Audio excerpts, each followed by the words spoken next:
Hey, what's up? So we're live. It's about time. So, anyways, we're gonna start off real quick, just watching a little summation of what happened at the Supreme Court today with this NCAA versus Alston case, and then we'll react on the back end of this. All right. So check it out, and has to do with NCAA athletes and the ability to, you know, well, let's just watch the video. How to We'll pay respond. student athletes certainly accelerated dramatically this week, with both the Supreme Court and the U.S. Senate signaling that they plan to weigh in. This comes as college sports struggled on whether to even play games during the pandemic. Quick Takes chief correspondent Jason Kelly joins us now from New York with the latest. Hey, Jason, so break it down for us here. What exactly is the Supreme Court going to review?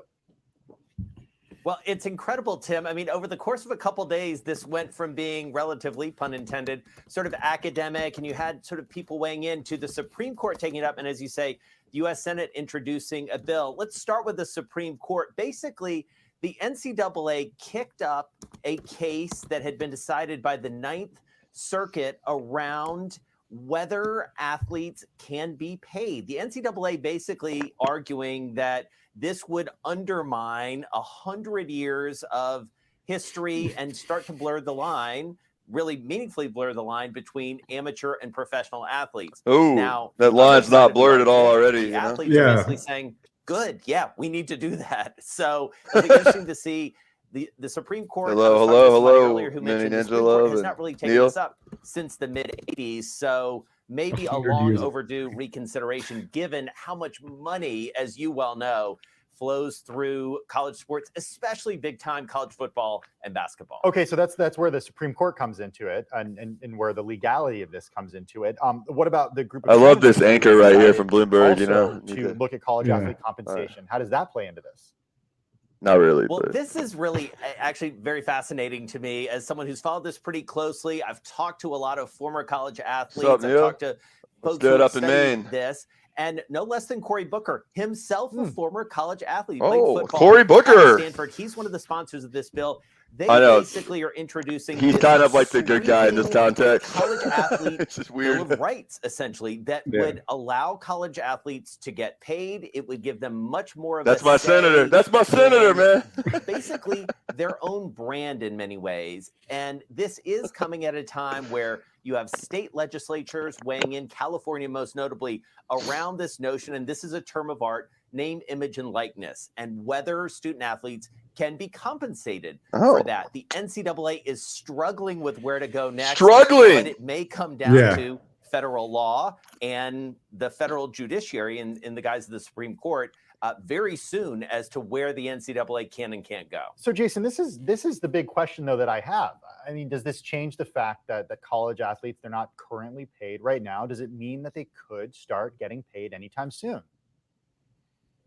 I think it does. I think it's hard to imagine that this doesn't lead to some alteration of how we look at college sports. And again, we paint a broad devil's in brush, that details what right there. we're really talking about, Tim, some alteration.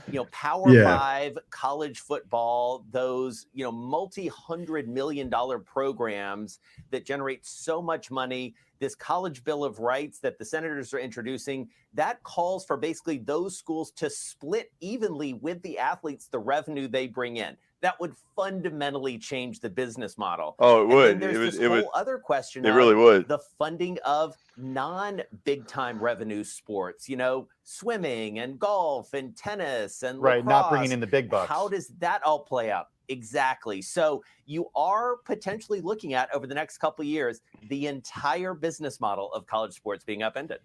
How much money are we talking about here, Jason? We hear about some of the salaries for these football coaches at the big schools, and they are just mind-boggling. But the argument is always, hey, they bring in a lot of revenue for the school, and then the players don't end up getting that revenue. How much money are we talking here? We gotta pause it real quick. This whole question about how much revenue they bring in is important, because the way they've set this up, this model, the way it exists now, is that essentially at a big school where Mike and I graduated from, Florida State, the football program, it would blow up the model as it is, and people would be affected by it. There's no doubt about it. It doesn't mean that it's not the right thing to do, though, because just because there's going to be unintended collateral, in terms of like, especially non-revenue sports that are like, the Olympic sports often, they're often called, right? They don't have the huge fan turnout and TV ratings, right? Those, they're going to claim they have to cut basically any kind of scholarships for those. And they will, because they're going to, that'll be like, that's the proof we can't do anything about it. But that's a lie, just like it is with neoliberal bullshit in education in general. You could have demands to fund this shit more from the state. You could have, fundamental movement. You build mass movements and like people's. I mean, but we're not there yet. It's a problem though with regards to that, and it's like connecting K through 12 education. The fact that we spend a lot of money on it, but a lot of it goes to consultants and BS people that got their hands in the cookie jar. So it's not so much that we don't throw money at it. It's just it doesn't get to the classroom. Now in college, the issue here is about straight up just they're basically telling these major Division I, Power 5 college athletes that it's your job to fund our overall athletic departments, right? And if you don't, you should feel guilty about that, because you're basically the reason that there's not going to be a women's soccer team next year. There's not going to be a softball team, or there's not going to be a track and field scholarships or whatever. So anyways, unless you want to say something, you can chime in, but I just had to. I just wanted to add that he threw out there 100 years of history. I think we can all name things that have gone on 100 years that need to end. I hate the that precedent arguments. Don't you just love people just Yeah. arguing precedent? That's all you can say. Yeah, chattel slavery went on too long. Imperialism's gone on too long. Like colonialism's gone on. A lot of things have gone on too long. Like, that argument of just Anyway, I think it also it shows the like just seeing the debates, I guess, that was being had today about it in regards to even like conservative like Supreme Court justices like Clarence Thomas and whatnot, calling out kind of the NCAA. I think that's pretty pretty profound. Like I think stuff is looking like there's going to be a massive shift in how like college athletics and profiting is done. And even I was reflecting today about the NCAA and how much of a parasitic organization it really is. It essentially is like a regulatory. So it's like a network of college athletic programs, but it just creates like regulations and whatnot. Drug tests. Drug tests, like liability. It just doesn't. But everything they do seems to always benefit the programs, not necessarily the student, the quote unquote student athletes. Like even like this past year, in which how with like COVID, they ruled that like everybody gets like a free year. You know what I'm saying? And stuff like that, which I guess could be interpreted as benefiting the athletes, but the fact that they've used COVID as an excuse to really lag behind with a lot of like states like California, like Florida, passing this like legislation around name, image, and likeness, which as we discussed in earlier podcasts, is essentially like a crumb that they're trying to throw out to players who. Well, it's not even, but it's not even them throwing out anything. It's just saying that we're not going to punish you and rule you ineligible, right? For like making money off your name, or if some club wants to use you to promote some event, party, or whatever. That's a common one you saw with college players, right? A lot of times it'd be like nightclub promoters and stuff that they could get some extra coin. Somebody puts them on a poster for something. No, totally off limits. If some car dealership wants to throw you money to put your image up on a billboard, just like, while you're not getting paid shit, like they could make up that. NCAA doesn't even want players to have that right. So, no, it's just always interesting to think about this. It's like a, it's a regulatory collegiate athletics organization that regulates slavery, or a very naked form of wage slavery. In which, it pretty much, it's not chattel slavery in the sense of years ago, but it is people working and not getting paid, the surplus value of the labor that they create, and that being redirected to the boosters, that being redirected to all these college programs, like Texas football, They're having their own. They got their own network. Multi-million-dollar contracts. That no player is seeing. But every year, like Nate, I've been checking out these like NFL like pro days, and I'm like watching these like on NFL Network these college pro days at these crazy athletic facilities. Like the state of the art, like Ohio State had like state of the art sort of like indoor practice facility. This is nicer than the Jaguars, which is an NFL team. That's making money. So it's like you see all this money around these players see all this money around them. We talked about last week with like how like they're building these state of the art pods. LSU building state of the art pods. Yeah. So like think about like most of the time, like Nate, you was a college football player. I was, but you was much, I guess, in a high program than I was. Your schedule and the time you spent, playing a sport that like contributes to like the general financial stability of the school, of the institution itself. 7 like start class, you have class early at 7 in the morning, and then film and practice and shit. You're not getting back home till like 8, 9 o'clock. Yeah, I mean, if that really, you know what I mean? Yeah. I mean, then not to mention you're not. Yeah, if you're, I mean, and you got to go to treatment and stuff too. I mean, for someone like me that has more experience being injured, and rehabbing and stuff while I was playing college football, like that is added on to you. You got to be there extra early to get your treatment. If you miss treatment, you get punished. So while you're injured, then they find other means of like punishment in terms of like, okay, you can't do 1,000 600 up downs or whatever, and crazy ass on a morning punishment sort of run type deal. It's basically that leads me into something else too about drug testing. All right, and what I've seen in college like football, especially, we haven't really brought this up, is how many lives have been ruined of guys that literally, if they just didn't test like the way they do now, and they're claiming they're not going to be doing anymore from like marijuana.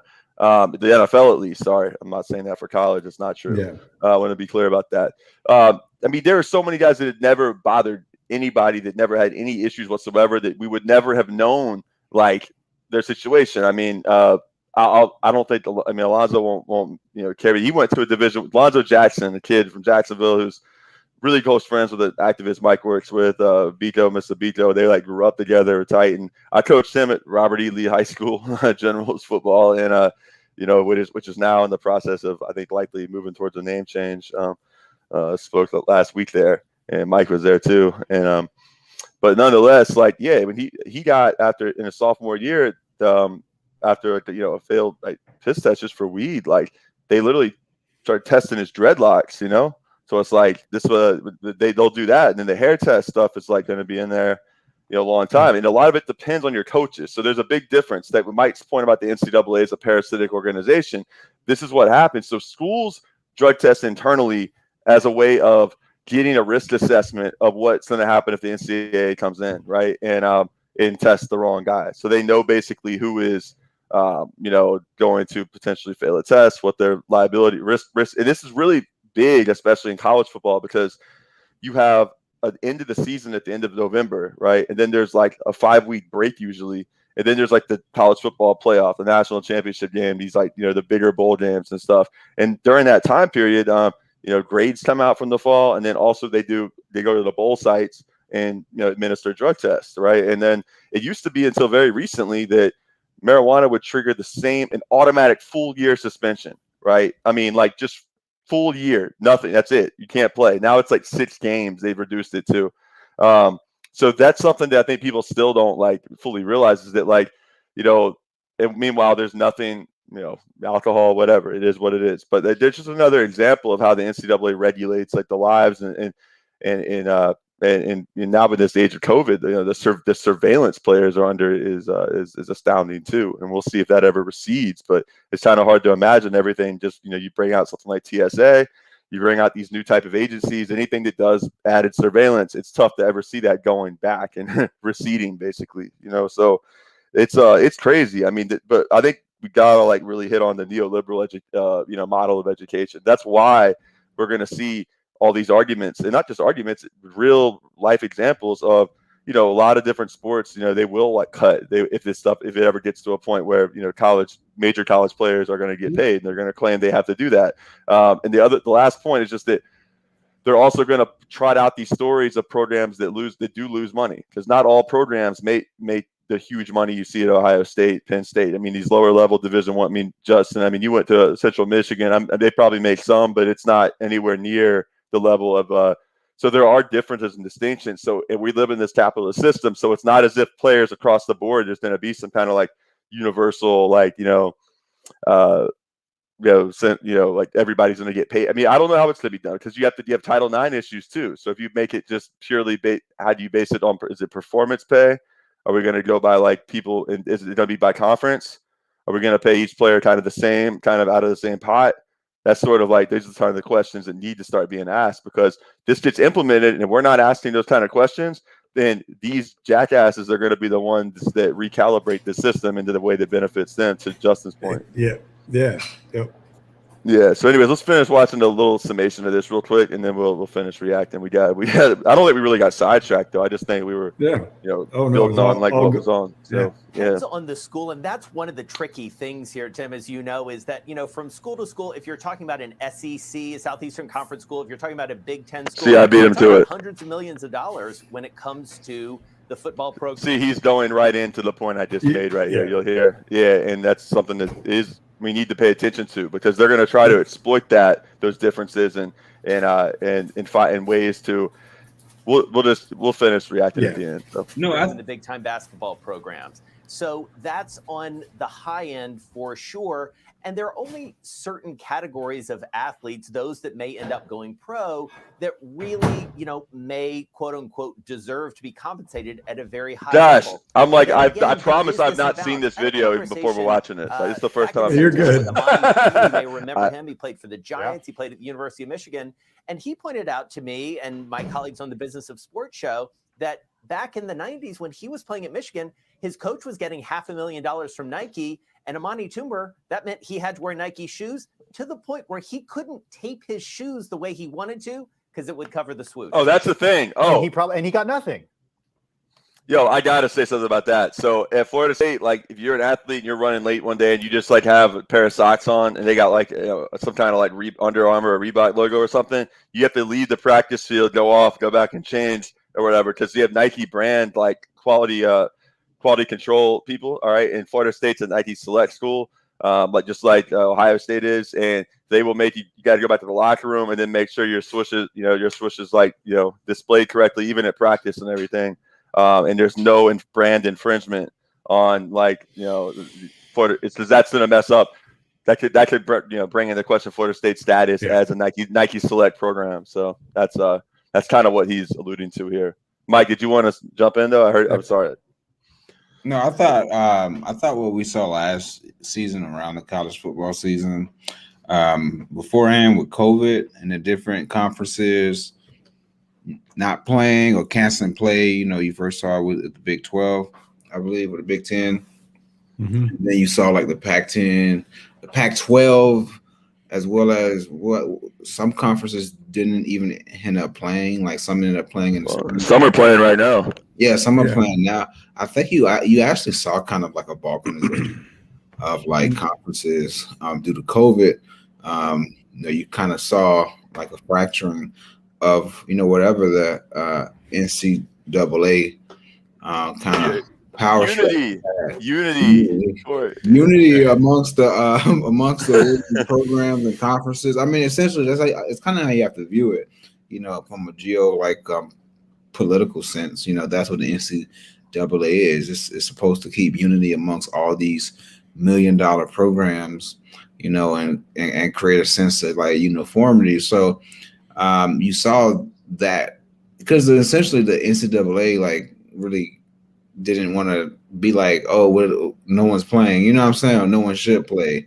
Kind of ceded that to the conferences. And of course, you saw certain conferences like the SEC, based in the South, more Southern, ACC did the same thing. I mean, they pretty ceded the territory to them. And then other institutions like the Big 10, who tend to have more of the like institutions, I guess, that feel like they're more prestigious, wanting to be backed by science. Yeah, we believe in that they wanted to, and then they realized like, oh, yeah, we got Michigan, money people. State, especially in Michigan. There's a lot of contradictions that like came up, due to like the lockdown there, but how it didn't really extend to college athletics. At least Florida was pretty open about it. They were like, COVID's fake. And play football, like it's not a I think you saw we saw a weakening of the NCAA last year. No doubt. I think this is a kick in the, this I'm interested to see what happens on this. I mean, this is a kick in the, this doesn't bode well for the NCAA. So I think you're going to see a radical restructuring really soon.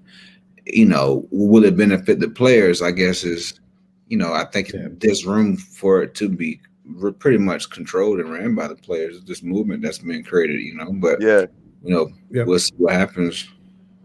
So I got to jump in real quick. I mean, just say that like there's a major distinction here between the NCAA and like men's and women's college basketball versus what the kind of college football people like you typically think of when you watch. Like you got to understand that like, all right, NCAA Division I football, there is no national champion, right? They're like, so officially the NCAA does not recognize the University of Alabama as the national champion last year. They don't recognize any of those because the NCAA does not even organize a national championship in Division I Power 5 college football. Not just Division I Power 5, like all of the Division I football bowl subdivision programs, which there are about like 130 of them.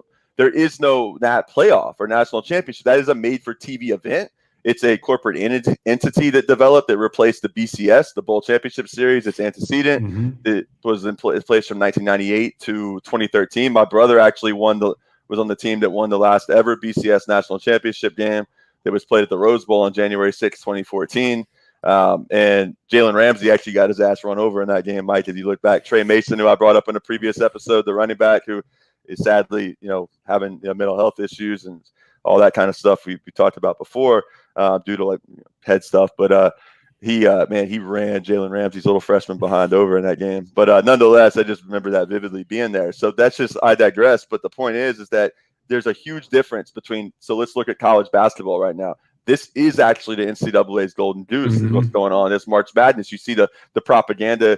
Y'all probably remember the commercials like about, most 99.9% of us go pro in something other than sports. And, there's like these, like, and they help hold up these certain, like, examples. Jerry Rice has done some of them, he has pretty awful politics, but anyways, sort of plenty of people, but he's done a lot of the NCAA type, ads and stuff like that. And it's all couched in this idea of like grandiosity that like you're doing something, like powerful, that you're part of this, like the academy, you're asking questions, you're researching answers, you're seeking, truth. And there's examples like Andrew Luck, right? Myron Rolle that are just like extraordinary. Like certain people have like, I don't know if you want to call it a genius gene, whatever. There are just certain people that just like have that kind of like super highly almost computer mind type stuff. So that shouldn't be used as like the idea, well, Myron Rolle, like, did all this as a Rhodes Scholar and everything. Mm-hmm. So look, anyone can do it, right? Or Andrew Luck is like did all this other stuff. I mean, that is like ruling class propaganda. It needs to be like called out for such. So I'm sorry. So rare. Go ahead, Justin. Yeah, go ahead. Yeah, and it's just and the rarity of that. Oh also. Yeah. So absolutely. I mean, I was listening to the two that you could think, and I was like, is there any more I can like? I can think of one more, like in the 30 years that I've been paying attention, like one, I can think of one more. So that's three people. We can think of three people that did Rhodes Scholar stuff like that. Or? Rhodes Scholar or pulled off just something academically, seemingly impossible. That was Jason Williams at Duke. Oh yeah, like sure, molecular biology degree in 3 years at Duke was probably really tough while playing basketball. Well, but that is a rarity. True. But let's also, I don't want to totally discount, like, there's a lot of athletes. So, like, I mean, on a team of 85 scholarship players, it's not like, even if there's one guy like that at every program, right? In terms of football, that still doesn't make their, like, this idea that, like, everyone's not like, very few people are wired like that. You don't make policy based on, like, exceptions and outliers. You make policy based on, like, but of course, that's we'd be criticized, of course, for like not being aspirational enough, right? Where not you're hating on, like, success. You just want to bring everyone down to the lowest common denominator, stuff we've heard our whole life. It's just a bunch of, like, nothing. It's just running interference for the system and trying to just mask and try to explain away with semantics like exploitation as not being that bad, because you can make comparisons, and just because something's not that bad doesn't mean it's not exploitation, and especially something as visible as this in our society, and the capacity it has to be a window into all these much larger issues, like the whole thing, the neoliberal takeover of the academy of, like, higher ed is unreal. I mean, Mike, I remember when we left Florida State, I was, like, literally signing up for classes using the shopping cart at that point. They had turned in the whole experience where you interface with the school and, like, the registrar's office, right, as being nothing more than a transaction where you're, like, you're shopping on Amazon, filling up your cart, making informed decisions as a savvy consumer, So it's like, that's the BS we're talking about here. Yeah. And he got nothing. He got zero. Right. Jason, I just want to end with talking about the pandemic here and how this has accelerated the conversation around student athletes being compensated. Take us through what's happened over the last few months and the conversation around athletes playing in the midst of this pandemic. Yeah, it's a great question, because we have heard a lot about players. It's a great question. College football, big time college football has pressed ahead. As you know, we're going to get some semblance of a college football playoff. And the college football playoff alone is such a fascinating thing to study, because the CFP so this was, like, actually a few months ago, I guess, at this part of it, but the summary of the case is really why we wanted to watch this. None of that money actually accrues to the NCAA. See, boom, we got to let's go back real quick. Play that again, because this is really important. Really, really important. What's happened over the last few months? I'll shut up now. Conversation around athletes playing in the midst of this pandemic. Yeah, it's a great question, because we have heard a lot about player safety. College football, big time college football has pressed ahead. As you know, we're going to get some semblance of a college football playoff. And the college football playoff alone is such a fascinating thing to study, because the CFP, that vaunted Final Four that we pay so much attention to, none of that money actually accrues to the NCAA. Doesn't that blow your mind? Yeah. And so the system, so that basically is just my point that, again, I keep making out before this guy, but, like, the money that is made off of those big events in college football, like, does not, that's sort of what, to Mike's point about the NCAA is a parasitic organization. Like, it's like, what are they really doing other than, like, having, big executives, like in Indianapolis, they have big offices that, administer bureaucratic rules that are antiquated and that are based on an idea of amateurism that we've, I think, proven pretty effectively with examples on this show, like over the course of the last, year almost now, are just BS. I mean, it's like the models of, like, the things they talk about, the things that they put out there and kind of showcase as being the examples of what, like, what validates the system. The idea of amateurism, I think we've shown that is fundamentally something that's rooted in a classist, like, view of the world. The idea that, like, Bobby Jones, the great golfer, a lot of people said the greatest of all time, before Jack Nicklaus and Tiger Woods, like, that he was the best golfer in the world, but he was an amateur because he was a gentleman. And it's like that idea of, like, if you have a certain class privilege or whatever, like, especially before sports became, like, this insane machine, like, mass entertainment industry where there's TMZ Sports. It's just another industry arm of the entertainment industry in Hollywood, right? These people, like, they didn't say sport as crass, like, something the new, like, either the rabble got into, the nouveau riche, but not the the people that are the gentry types and the people that think of themselves and all that kind of shit. So it's a lot of fascinating historical shit going on here, just in, like, this just all the things that are normalized in the language of like sports media discourse. The Knight Commission on Intercollegiate Athletics has studied this. They have some bold proposals. Bold. I love that. To this notion that you just sort of feel something in the air is going to change. Yeah. And by most accounts, it probably should. Quick Takes chief correspondent Jason. But Kelly. of course, I'm not going to say that. I am a totally objective reporter. You know, like, you know, I don't have any opinions about anything. You know, I mean, I'm just simply bringing you all the points of view, Justin. Yeah. Just like ESPN, they just do, you know, they just cover sports, even though they've literally always sided with the owners. They've never sided with a player. Like, weird how that works, and it kind of makes it look like they're just calling balls and strikes, and that the owners are right. Come on, Justin. You're such a Marxist cynic or something, you know, like you don't believe in America, and you know, those guys are just success stories, man. Which I don't know, Mike. Do you want to say anything else on this, or we need to kind of transition into this ownership thing? I thought that was kind of a nice segue. So go ahead, wrap on this, and then of course. I mean, these I guess a sports entertainment complex, which is like an ESPN and whatnot. They, you know, their fundamental existence is to uphold the fact that there is an NFL. It is a product that is expanding. You know what I'm saying? They will forever be in favor of how it is now because they have existing deals with how it is now.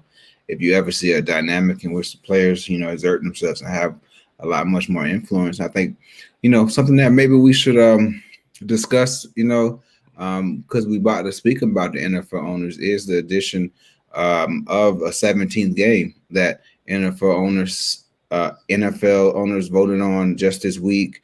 CEO Roger Goodell announced a 17th game. So these are the same people who talk about player safety, talk about we have to protect our players, you know, everything. You know, they talk so much about how they're really this institution that's, you know, protecting player safety, but yet they're going to give them a 17th game.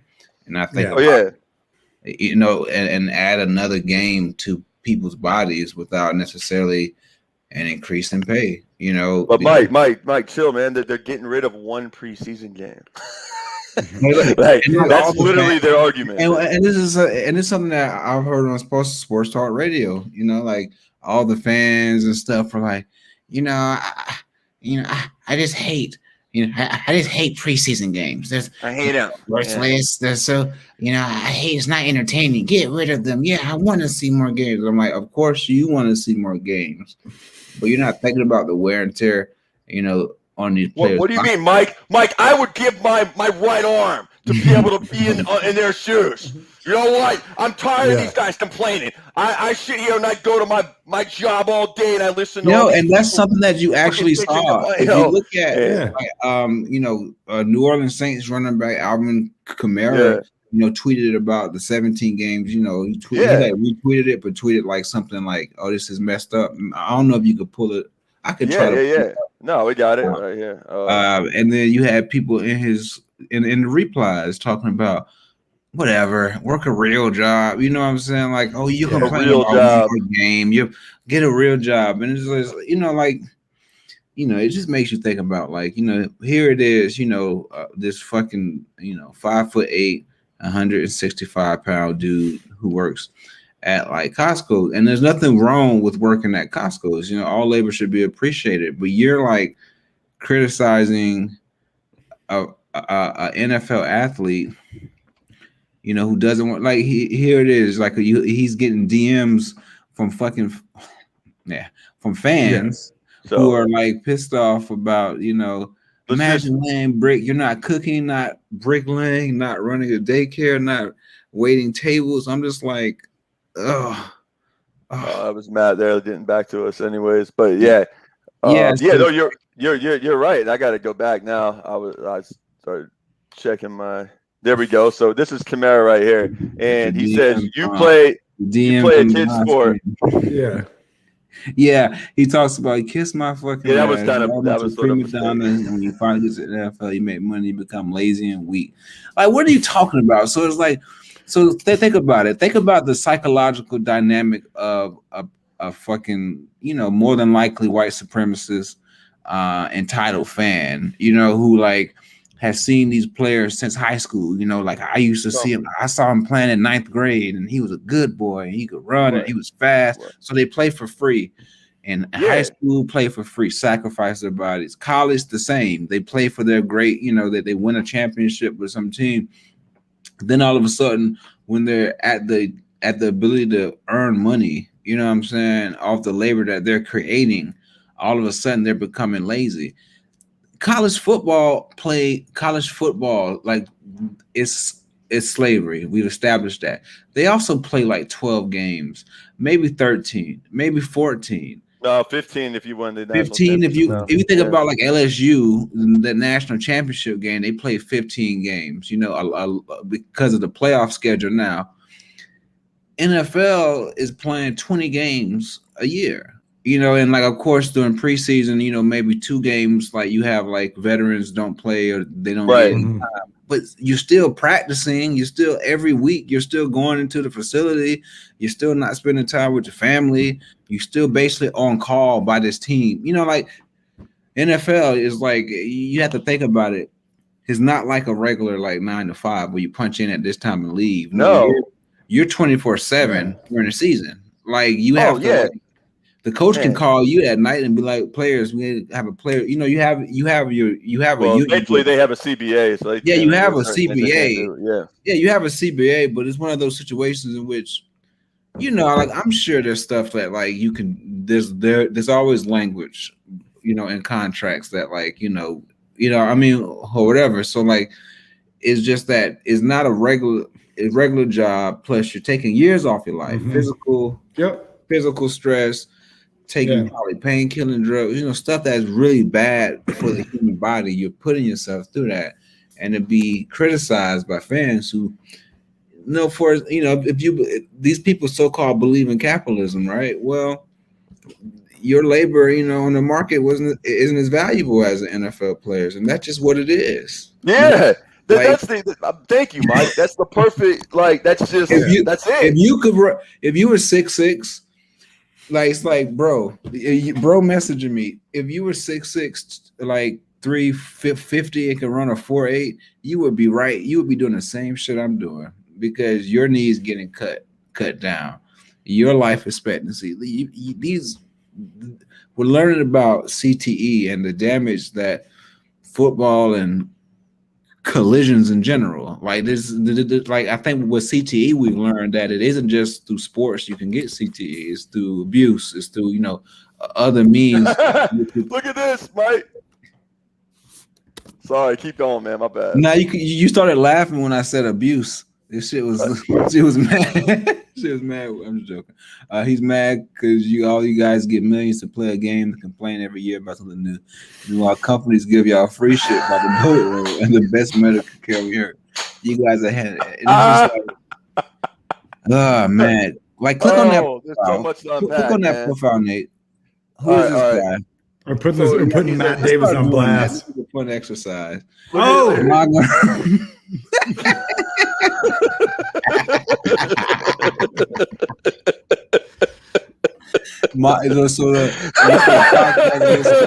This guy's profile picture is him on a tank with an AR-15 gear.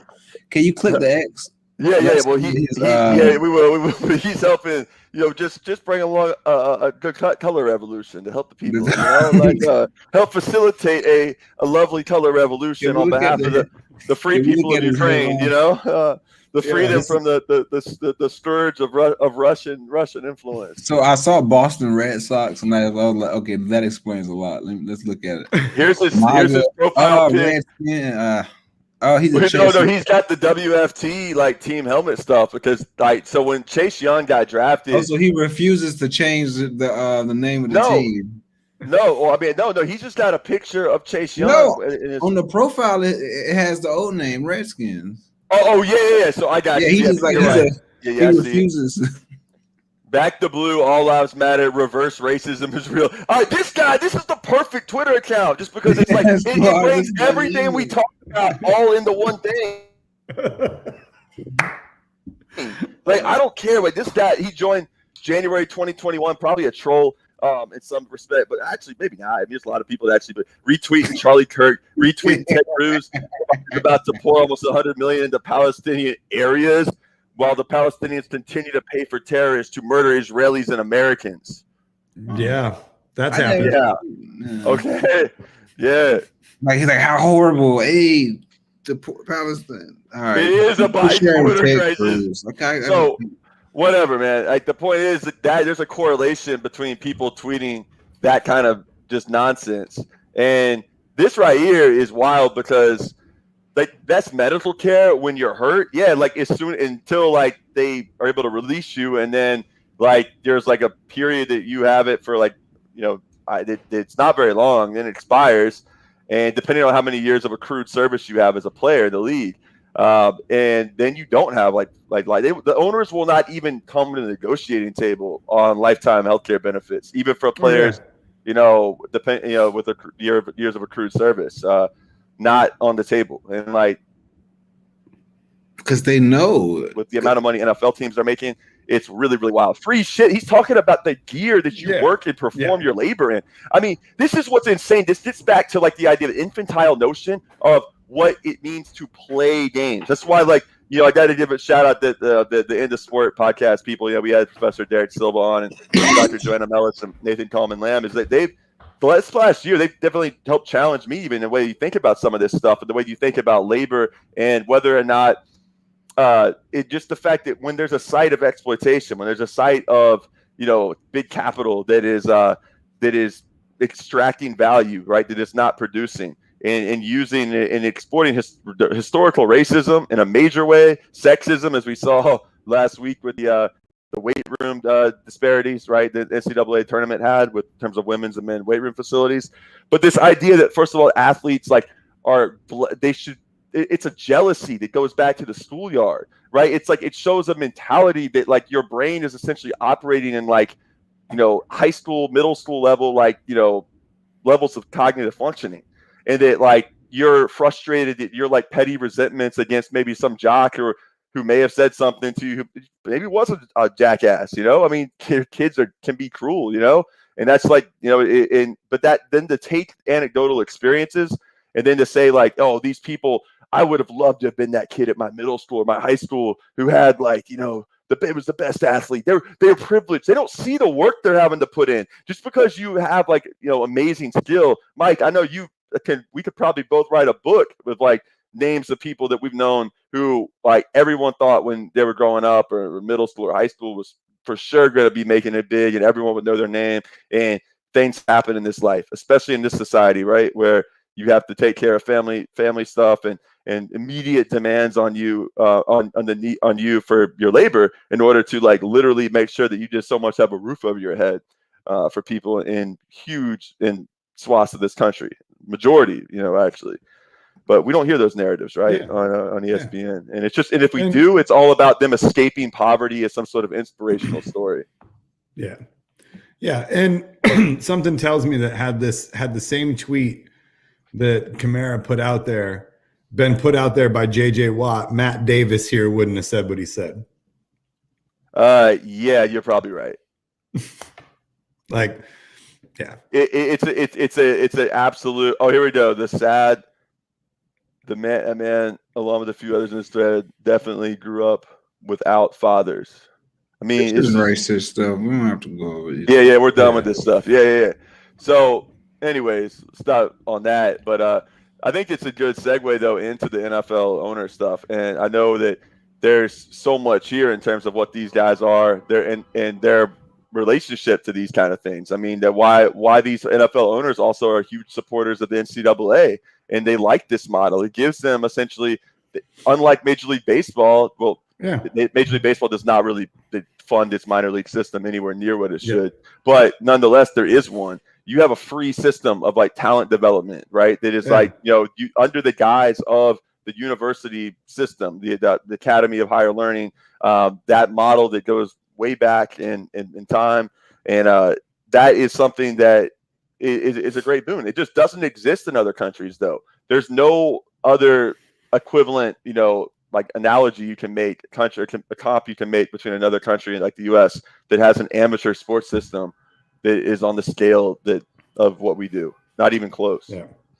Yeah. And look at what they did to Maurice Claret, like that case alone, and just looking at his trial and how the NFL and the NCAA teamed up against him to talk about the fact that, well, it's about his safety. We're holding this back because it's about his safety. He's going to come to the NFL and get hurt because he's been 2 years in college. And you're like, how? Like, yeah. I remember how that dude was built. Like, I don't think he was going to come and get hit by a linebacker and crumble. Right. But like they made it about safety. And it's not as if that like guys he's playing against in college can't like lay a big hit either. It's like, yeah. But I mean, they teamed up against him. What were you going to say, Mike? No, I think you've seen situations in which it probably would have benefited the player if they would have been able to leave. Oh, you look at it. Like, I think it's like, they're concerned about it, quote unquote, diluting the product or whatever the fuck, whatever that means. Yeah, Mike, you're talking about the 3-year rule, right? The 3-year rule with college, with football. Like, you have to at least be out of high school for 3 years to be eligible for the NFL draft. And then, in college, they used to have a similar rule, but it's now, it used to be actually, you had a high amount of like high school basketball players going straight to the NBA. Mm-hmm. They made it so that you have to be at least 1 year, out of high school before you're able to enter the draft. You've seen, and I think it's something to think about. Like, that we all know that NBA Players Association is a pretty strong union. In the fact that, NBA players, they get guaranteed contracts, there's no ambiguity. It's like if they sign something, they're getting that money irregardless. They have a lot more power to influence. Even think about like high school amateur athletes in high school. In theory, high school, like you have to think about that, when people start working at 16, 17, they should be able to, they get paid for that. There's no longer child slavery. So that's just go ahead. That's another level. And then you think about it, 1 year, you only have to be in, NCAA college basketball for 1 year, and then you can go to NBA. So you see the kind of different like levels of power that does exist, with the NFL. You don't, you have a union that does fight, you know what I'm saying? But it, like a lot of there's a lot of like criticism out there. And like I never want to diss, when it comes to unions and stuff, they have their own contradictions and stuff. That is not my job. I'm not a member of the NFLPA, I think, but I will say that it's definitely obvious that the NBA players have a lot more power. Yeah, and I think that's because it's also less athletes too, as opposed to absolutely. You have a lot more athletes, and you have a lot more competition for like the ball, for that, so it's easier to deal with, and you don't see that within the NFL. And so it's like you've seen players who, like a Leonard Fournette, who if he would have left as a freshman coming out of college, he probably would have had a way more successful NFL career. He's won a Super Bowl. He's doing. He's not exactly struggling, but you can tell injuries like add up on players, and these are athletes, who have prime years on their body to make as much money as they can with what they can produce, and athletes like that, suffer because of this like draconian rule that determines, how someone can, play a sport. It would have it would have benefited, Maurice Claret as well. I don't like to promote all the 30 for 30s. There's some really pernicious ones out there. And I don't really like the Jim Tressel side of that Youngstown Boys one, but the Maurice Claret stuff is heartbreaking, because he, you think about the trajectory his life took simply because he couldn't continue football outside of the NCAA. They boxed him in and then basically said, no, you can't go to the NFL yet, but also we don't like your behavior and your attitude and the fact that you took us to court, so we're going to ban you. They ended his career. He tried, but like I think everybody knows and you can at least imagine how hard that's got to be to get away from practice, to get away from everything, and to stay up with game speed on your own. I mean, But it's also a different industry. I mean, like, think about it. If that would have happened now, I feel like the sports, like we talked about, like industries developing off of like amateur sports and quote unquote sports development, sports training, that's a whole industry that does exist, that literally exists because of sports. So, if Maurice Claret would have had to sit out a year in 2021, I think he could have gotten by, because there's just so much due to the advance of technology. There's a lot more resources out there for an athlete like him. And I think, stuff is a lot more liberalized, I guess, with how that's regulated now. But, back then, this was still the time that you couldn't even mention the idea of paying players. You couldn't mention the idea of any company. Yeah. Like, this is like, it was like a morality type play thing. It was but this is before anything. This is before Occupy. This is a time, like the dark period. This is the Bush administration years, I believe, right? Right. Yeah, this would have been early Bush administration years. 2003, right? After the 2003, after the 2002 season, where they won the national championship on that passing that gift of a pass interference. And those people, and those Miami Hurricane fans still remember that referee. His name, who called that flag. It was one of the most atrocious calls I've ever seen. I don't know. Did you watch the Baylor UConn game? That was a really. That was like just literally. Let's just have some fun for. I mean, like, I was just not a foul, right? I mean, did you see that, Mike? I haven't seen it yet. It was right. It's wild, but the good thing is Matt Hodler, who's a professor who does sociology, a sport professor at University of Rhode Island, was tweeting about it and saying that, like, because the coach at Baylor, her name is you see her. Let's see. Let me share my screen. She's had horrible. Her press conference was fantastic, though. But horrible. I liked her attitude, her energy. But yeah. I think she's had been ultra really homophobic like takes and stuff or whatever, but whatever. No, she's not a good person. Kind of common. But I will say this: Jim Tressel. I don't know everything, but compared to a lot of these coaches and the way they are, I think that he was like at Youngstown State, like a bit, which is not like a huge program most of his career. Yeah. He actually was like immersed in like the community in a much like more real way than almost any of these people are now. It's a low bar, but it's just like my thing with now of Youngstown State. What's that? Yeah, he's like the president of Youngstown State still, I believe, right? Yeah, he got back after Ohio State.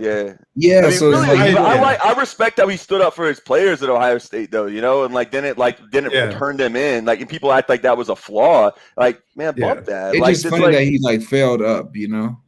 Like. He's a professor. He's a president of a whole public, university. He's not. I don't think he failed though. What did he do? He got fired literally for not snitching on his players. Like, why? The sense of morality. And then the NCAA. If you assume that all of them cheating and you get caught, you failed. Like, if all of them cheat, like if all the players are paid, all of them getting money, and you're the program that got caught, Terrell Pryor, he takes the L. You know what I mean? Right. Like he got his guy. Yeah. He got his guy. Let's remember, it was about tattoos. They were literally. This is like how stupid all this was. They literally were getting like considered like they're bad kids and all this other BS because they were like exchanging stupid Nike gear they get for free. They get put in their lockers. They get tattooed. And Jim Tressel, I agree principle, yes, for standing for not snitching on it. And not only that, but going back to like that whole jealousy bullshit that fans have. That the NCAA pushed that narrative with Terrell Pryor, because one of the things that was traded was the Big Ten Conference Championship ring. He traded the ring for, that was like $1,200 in tattoo stuff. Well, here's the deal. The NCAA came out and said, that's a sacred item that you earned, through our organization, and it's sacred. It should be treated sacred. And you just like tossed it. And his response was also great because he has like 3 of them. He won the Big Ten all of his years there. So it's like, this wasn't even my only ring. Like, yeah, I love that. Isn't that great? Yeah. So I don't know. He's like, I got 3 of them. Who gives a shit? But you're right. Mike's point though is still a good one. Is that like this system only cares about like the end result, right? It's like you ended up getting like, oh, you're not cool, you weren't successful or whatever because you didn't find a way not to get like you got caught basically. So something you did wasn't right. So people respect the people that like in American, the sort of like the logic of capitalism, right? That they have this idea that like oh well, hey, they caught you slipping or something, so you got what's coming for you, sort of thing. Instead of being really like, quick, this Mike, is all messed up. Yeah. Look at this little quick, Mike. Foul or no foul? Score, time, play. Foul or no foul? Right here. Here we go. Let's go back. I got to turn this down. Rebound, UConn! 8 seconds left. Back to Carrington. They'll 6 seconds replay left. Carrington on the drive. Carrington forces it up. No! Rebound, UConn! And with 4/10 of a second left, Williams is fouled. Funny, but Matt Hodler, I was referencing, was just like, he can't stand that Baylor coach. He's just like, that was definitely wonderful defense. Trying not to laugh or something. Let's take another look. On the right elbow. Absolutely. But during that official review, I didn't see Baylor going to a huddle to draw a play. I mean, it's like literally. I mean, it's every time. I mean, her arm was smacked into her face directly. Not even talking about fouling the shooter. Just not your ability to shoot. I don't know. You're not going to get the foul with like 4 seconds. Like, what is that? I always hate that logic. So, what is this idea that somehow we have rules and then you could just mug the crap out of somebody in the last minute? Did you see the NHL referee who got fired because he was caught on hot mic? Calling the penalty. It's kind of one of those unspoken things. I mean, human error. That's egregious though, Mike.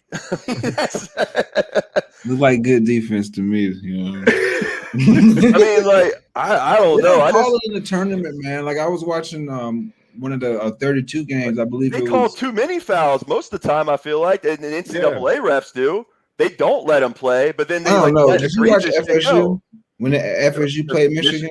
Yeah, I mean, I feel like there's a few fouls that they were not calling. That was one of the worst. FSU got spanked. It was the bad. Yeah, it was the worst. They just picked a bad game to have their worst. But the refereeing was also atrocious in the sense that there was hacking going similar to what I just saw, and there was no foul called. I get your point. It was. No, I feel you. It's like, I mean, you're right, but it's just like. I remember like Coach Rogers, who like my high school coach, who is a legend in Jacksonville, used to always say when the NBA playoffs would be on, he goes, doesn't the announcer always say that like within a minute, you just gotta like let them play? He goes, what they really mean by let them play is like we'll have rules for 47 minutes of basketball, and then it's just like, so what incentive is there not to just hack the crap out of people then, if that's the way everybody knows that? Nate, we got to talk about let's get into the owner right after this. Yeah, let's get into the owners. But lastly, I wanted to talk about this right quick.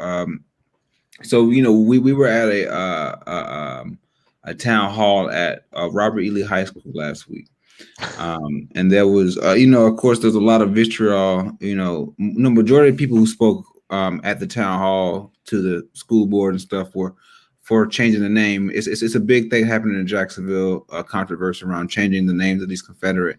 These schools that named after Confederates, like Robert E. Lee High School. There was one guy, he was in a walker and all that jazz, and he said, I think we should. I'm not cool with the name change because when I played for Coach Barnett and Coach Barrett in the 60s, and we both said the Lord's Prayer differently. Yeah. The white people said it. The white people said it the white way, and the black people sang it. And when we got off that bus, we all came up with a song and was singing it. And I just remember like how like this guy was like, "Oh, racial harmony. We saw remember the Titans type thing. The Titans. But Mike, he was hardly like out of all the bad characters that night. That dude actually did support. He was okay with the name being changed. That he even said, he wanted to keep the Generals. Yeah, but which like he was good. He was which I agree with them. It can be like the Fred Hampton Generals, like that's what the Thomas Sankara. I gotta say, it was my brother, like who was a really good player there, and he's talking to other like guys that played there. There's a lot of former football players that they just are all like a bunch of the brothers. We're talking about this too. Like to them, Lehigh is totally divorced from like Robert E. Lee. They don't like nothing about it, but it's like Lehigh is just like sort of like the street you went to, whatever people. So it's like there's like I played for the Lee Bulls AAU basketball team named after like out east, like the Lawrence E. Lee Association. Some of them were like, yo, why can't they just change the name after some brother that did some good shit and it was got the last name Lee? And then we don't that we can still say Lehigh or whatever. One of the first African American attorneys in Jacksonville. So I thought that was kind of creative. So why don't they just name it Joseph Lee? And that way the kids can be like, and then we actually like can literally say like we're I don't know. I don't really care. I'm just saying this. I thought it was an interesting idea, and then it would like. No, it just reminded because I remember looking at Coach Barrett, his face and how he was nodding his head, and this. Barrett was for the keeping, God bless him, but he's old, whatever. And he was like harmony. I think about the psychology of these football coaches in which they really believe that through football they're like dealing with racism, and not that you aren't really. Not that the sport as a whole doesn't bring people together, and doesn't play a constructive role, but you can bring them together on the football field and practice all you want to. But if you're still supporting like fucking racist politicians and politics and, putting that out there outside, I think that doesn't really matter, but yeah, I mean, I definitely I found that part. It was really funny. Just for that, I guess since you brought it up, I'll just play it a little. I got cut off here, and then I talked about it more on By Any Means Necessary last week. You should check that out. You can go to I got it up on Redspin Sports, and also it's on By Any Means Necessary. I mean, I also want to just give a plug for them. It's like one of the most underappreciated shows on radio, and I'm biased because I go on there every week. But like with Jackie Luqman and her, she starts off with an opening monologue every day that I find always really, enjoyable, and their analysis to be really, on point. And she's with them launching Black Power Media, the project they're doing with like Luqman Nation, Dr. Jared Ball, Mix What I Like, and Dr. CBS, Dr. Sharice Burton-Stelly. Really just like want to just tell people that I feel like important voices like that platform it had is going to continue to build into. It's just getting launched, but also just that the fact that how much we talk about big tech and stuff. I guarantee you the reason more people don't know about By Any Means Necessary is like they're not getting any kind of not any help by the algorithm, they're like getting down pressed by the algorithm, in terms of like YouTube and being suggested to other new people. Essentially, if you want to find anything on Radio Sputnik, you have to like literally kind of have it shared with you directly by somebody. You're never going to be made aware of it like doing like research or whatever. So and that just ties in, I think, more to like the idea of that people, the internet type stuff, and people that really think that the idea that just capitalism is about just the cream rising to the top, right? Well, you can't even like be on the freaking game, right? Unless you play by a certain set of rules, and certain set of rules which are like kind of your sort of adherence to neoliberal, sort of the ideology and the orthodoxies of neoliberalism, right? So that's like real quick. This was last week what Mike's referring to. I don't know what I said here. So I'm like, all right, it's good to be back in Lee High School. I'm a multi-generation. I told you, Nate, you only had a minute and 30 seconds. But my brother went here. I coached football. You did. Here, along with Coach Long.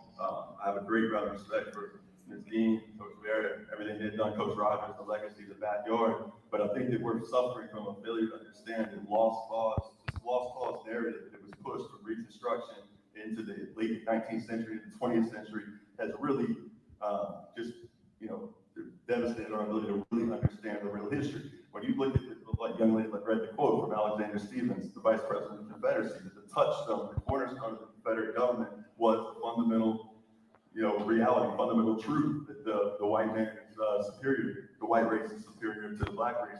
Those are Alexander Stevens just says it straight up. You know? The thing about Lee, it's troublesome for me, and I'm wearing my coaching shirt here tonight because it is emotional. I understand that. I don't mean to minimize that, but we have to understand that Lee, the real man, the myth, is different from the man. And when you look at an article that I quoted from, I want to read the passage from. Damn, this is where I messed up. I've been waiting for so long. I just got tired here, but if I would have had another 30 seconds. Labored tirelessly after the war to bring the country back together. But the truth was this, and this is quoted from the article: Lee's cruelty as a slave master was confined to physical punishment, was not confined to physical punishment. You're reading the man, the historian Elizabeth Brown Pryor's portrait of Lee through his writings. Pryor writes that Lee ruptured the Washington and Custis tradition of respecting slave families by hiring them off in other plantations. By 1860, he had broken up more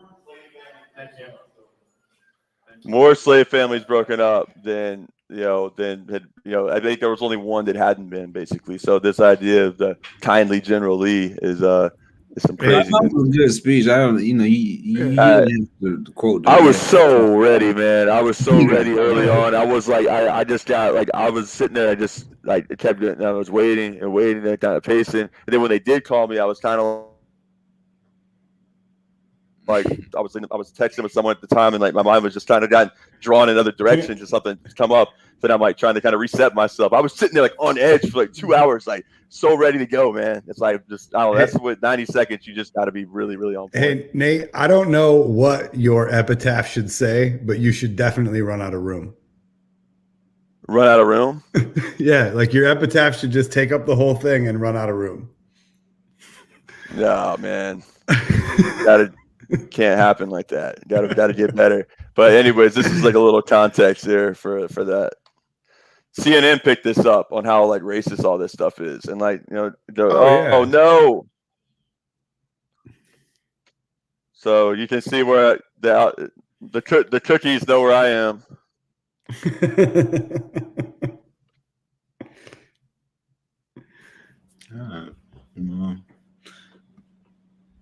Damn, CNN. What are you watching? What are you showing? Yeah, we still see your Twitter. Yeah, we still see your Twitter. Oh. Well, maybe we just transition into finally talking about the NFL owners. Wait, you don't see No, you probably have to stop sharing your screen again and then reshare. Oh, all right. Yeah. Dang it. They like stole Zoom technology, huh? Streaming. Oh yeah. Video conferencing technology, Like, at least y'all didn't have to see that stupid commercial then. If it had not been that way, there would not been any slaves anywhere in America. It was taught that the chiefs of the tribes in Africa sold their people. He's like, look at the white women behind the nod in their head. Look at that. There would not been any slaves anywhere in America for Robert E. Lee or anybody else to have owned. So don't blame Robert E. Lee. Yep. Maybe you should be after your ancestors. So yeah, Justin, just coming from an outside perspective, just we're kind of inviting you into the world, our world the last week. What a country, right? Jesus. And that's. Can you have a democracy with people like that? No, this is the thing. Like they were like they in their minds, they literally like that's like there was nothing like like they're not even like you would think that most people like oh well, why would they just come out and say this stuff? Like they literally like don't think they convince themselves that they don't like being called racist because that's just like a mean word. It's just a way to like it's something that's like doesn't seem like you want to be called like polite company. It's like so you always just say I'm not racist, but and there's always like the I'm not racist. But it's like they know one or two black people that they're right or have a relationship with. Yeah, they're yard man. Justifies them intellectually. They may have given like $1,000 like donation to the college fund, Negro College Fund. Like they have that, but they kind of don't want anything affected. That's why it's I can guarantee that woman's never given $1,000 to that. Yeah, I can guarantee that for sure. But the do-gooders, one, something, you know what I'm saying? But Oh yeah, but it's just like wild how like Mike, I don't know if you noticed this, like, or you were gone by then already. I don't think so actually. You saw the dude throwing up the OK sign who like claimed that he went as a William M. Raines alum. Raines was like the oldest still operating like black high school that was like pre-integration days, was an all black high school, and it's also like a dominant football like type powerhouse in Northwest Jacksonville, where Lewis Nix went to high school, who tragically died recently, as we talked about a few weeks ago. But like this whole like like, I don't know, it's like that guy was there. He said some of the most wild stuff. This was even that came out like this was they were doing a series of public hearings. So this was like 2 days before, and hearing about a lot of this stuff is like kind of what motivated me to feel like I really need to go down there. Mind you, they've been fully in person since August, and I tell people up here, my colleagues, in education, and they're like, what? They're just like shocked. I'm like, yeah, I mean, they don't even have to wear a mask in these things down there at all. But the school board, man, did you notice that they had to be prompted to remove that guy after he had literally threatened the entire school board, Mike? He was like, you better watch your back in the grocery store. If you vote on this, you're never going to be like, people are going to like remember it everywhere you go or whatever. Like this was just like laughably, hilariously stupid. Just for the folk, let me try to share my screen. Let's finish this real quick, and then you got it. All right. No, I guess I want to give context to the people that you was talking about. Sever Newsom. He's like a local. Hey, did you want to do? All right, go ahead right now. Yeah, he's like a local white supremacist kind of fat Klansman guy who I've gotten into Twitter, Facebook arguments with. He's just an overall bad guy. City council actually had. I'll show you this after we finish this. So yeah. So, anyways, the dude basically is a horrible actor, but it was like the school board gets threatened by this guy. They kick out like some. So I don't know if they were high school kids or if they were like adults or whatever, but there were black people that were kicked out, and then it was like quick, and then they had to be literally prodded into by the next speaker coming up saying, "Do you realize he just threatened you?" And then they're like 5 minutes later, they went a couple more speakers later, they announced it, okay, officer, whatever his name was, you can remove him, now. And it's like, oh wow, this looks bad. We got to make sure we're like, it's crazy. It's like, and this is like Warren Jones, who's the chairman of the Duval County School Board, was up there. He strongly supports this. His son's actually a big minor league baseball player in the Braves organization. He think he's either in Double or AAA now. But anyways, let's check the rest of this out. Communism slowly destroys a nation by removing all icons, such as Aunt Jemima Space from Pancake Mix. Communist icon. Yeah, Justin, welcome to our hometown, man. Jesus Christ. Communism slowly destroys everything by removing the icon. You know what's the irony? Mike and I talked about this, is that like these speakers like literally did the best job of like making the case for why the name needed to be changed. Communism slowly destroys a nation by removing all icons, such as Aunt Jemima Space from Pancake Mix. Wait, look at that! Like, I think even some of these people are kind of like looking like, this is probably not helping our cause. Look how dumb this guy looks. Like he's literally sitting there, like looking at his little notes. Aunt Jemima, communism, Aunt Jemima, statues. The thing. Yeah, like Civil War statues. Other things like historical school names. Historical school names. Like what the. Man, you don't give a shit about like James Weldon Johnson, who's from Jacksonville, Florida. Like all the people from history that have been washed away, their names not even remembered by the anonymity of slavery, chattel slavery system. Yeah. And you act as if like we're not erasing history. If anything, we're going to promote talking about this history way more than these people ever do, and clearly haven't done because their ignorance of like actual American history and the reality of what the Confederacy was and the material conditions that define that and the nature of chattel slavery is the byproduct of like lost cause ideology, raising multiple generations of Southerners from the early part of the 20th century, late 19th, early part of the 20th century, all the way through like really the 70s and 80s, really. And even some places even later. And the idea that being that the South lost because of overwhelming superiority that the North had in terms of industrial might, but they were the noble side, the noble losers, right? And that like this era of redemption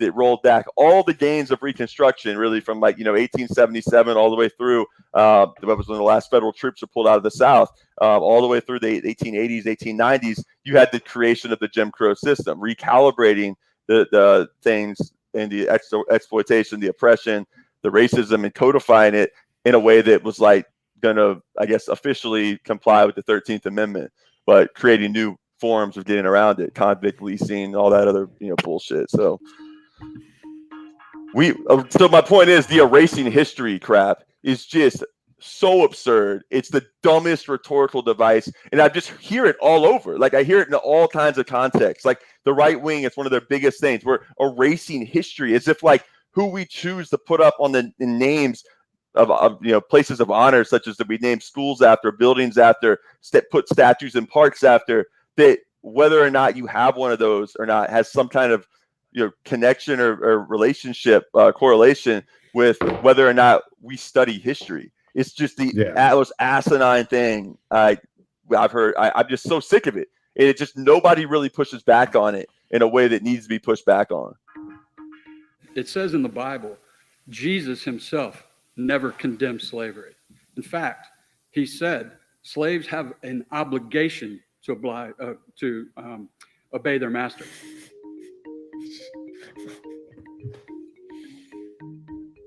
I understand the connection, the bond, the family and heritage that you feel is embodied in the name.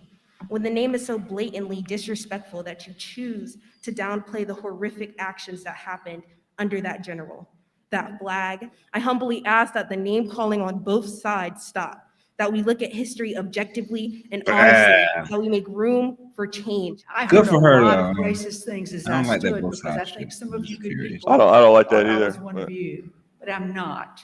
So I'm here to say that all of this does make a difference. And I experienced this too. Like I think they figured out, like they know that I was there who I speak. But for the long, I mean, there's so many times when people will say extremely racist shit to me, thinking that just like, oh, there's a white guy, kind of like he's probably on our team or something like that. And this is what this lady's talking about. That she had that exact same experience that I've had just countless times, where these people come up and bare their souls, just speaking in an open way, where they feel like their guard's down. And you're like, yo, I'm not down with this shit, like. You are speaking from your white culture and your white self. And I ask you, take a deep breath. The Lee name tied to, as it must be, to slavery is an affront to all students of color that seek an education here. It clearly undermines their self-respect and dignity by conveying for all to see that they are descendants of second-class citizens. From that flows the implication that they too are second-class citizens. It's hard to imagine a more demoralizing tone set for students seeking to excel. All right, so you get the idea there. So we got to move on to the NFL owner stuff, but just anything y'all want to just say in closing about this Lee thing? And I mean, I know just relation to sports, it's like so many NFL guys that came out of here, Leroy Butler, Edgar Bennett. Could go on, but yeah, Mike, what are your thoughts? No, I'm good on that. I think we can. Yeah, all right. So how about Justin? Tell us about the Seahawks and the Allen family and what they're dealing with. Yeah.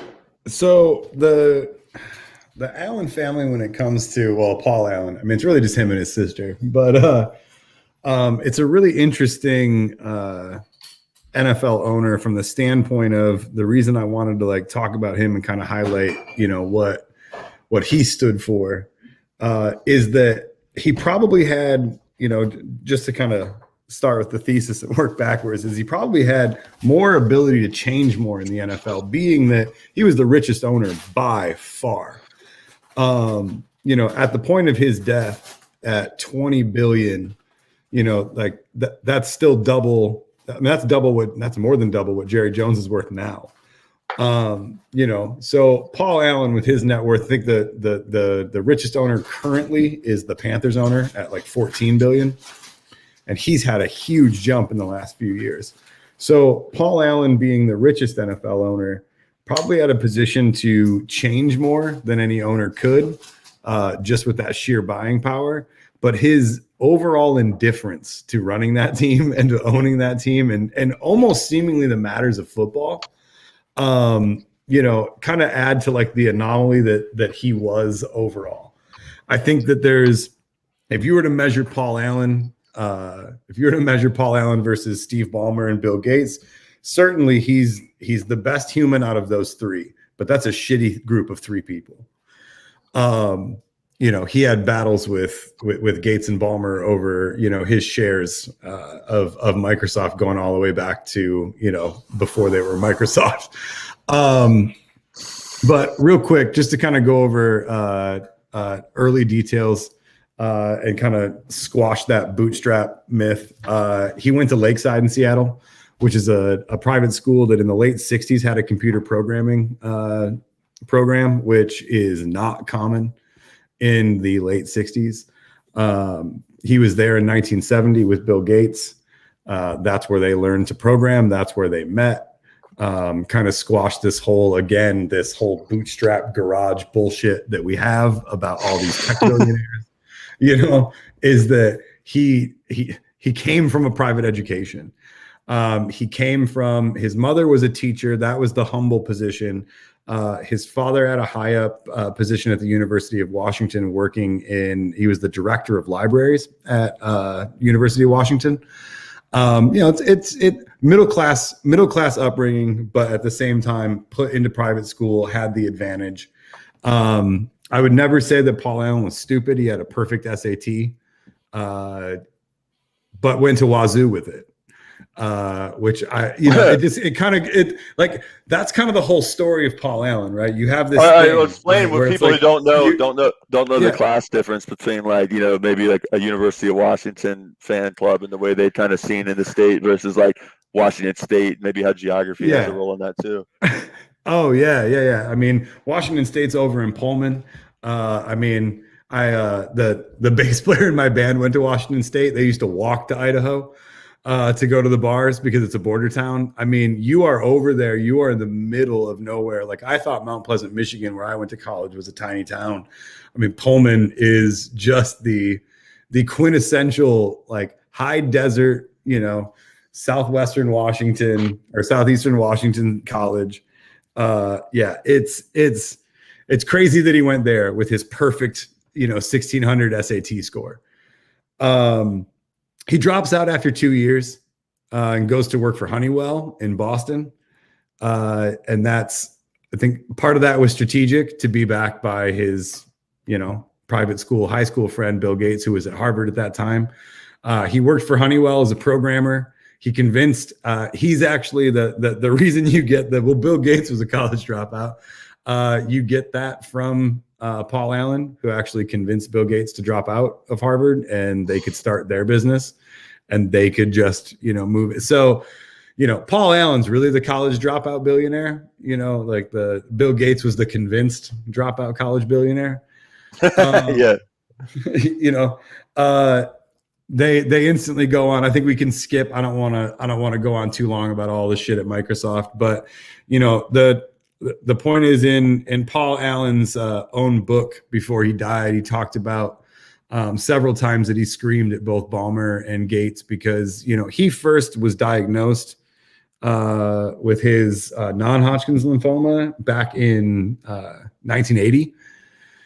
And then he was re-diagnosed in the 20 teens. And then that's what he passed away from. But when he was first diagnosed, he writes in his book that he overheard Ballmer and Gates talking about pushing him out because he couldn't pull his weight because he was sick and getting treatment. And, you know, he has some story in his book about how he burst into the room and screamed at them both and blah, blah, blah, blah, blah. But the point is, he left in 1982 with 36% of the company, which is what made Paul Allen the billionaire that everyone else, you know, knew him to be after that. He was not a household name at that point. So he goes on to do lots of different ventures. He's actually probably one of the billionaires that is at least open about the businesses that failed. I think a lot of them survive on this idea that everything I do just turns to gold narrative. Nope, he failed a lot. But him and his sister Jody founded an investment group and property management called Vulcan. They're still in Seattle today. They're in SOTO, so they're just south of the 99 tunnel. It's a really, really modern, ugly, horrible, expensive looking building. Really his main thing was revitalizing Seattle. Now, revitalizing, we all know what that means. Gentrifying, removing, homeless removal, not housing anyone, but just removal. To kind of put this into perspective, when I first moved to Seattle in 2006, my first job was in South Lake Union, and there was only like 3 businesses and 3 offices, and everything else was boarded up warehouses.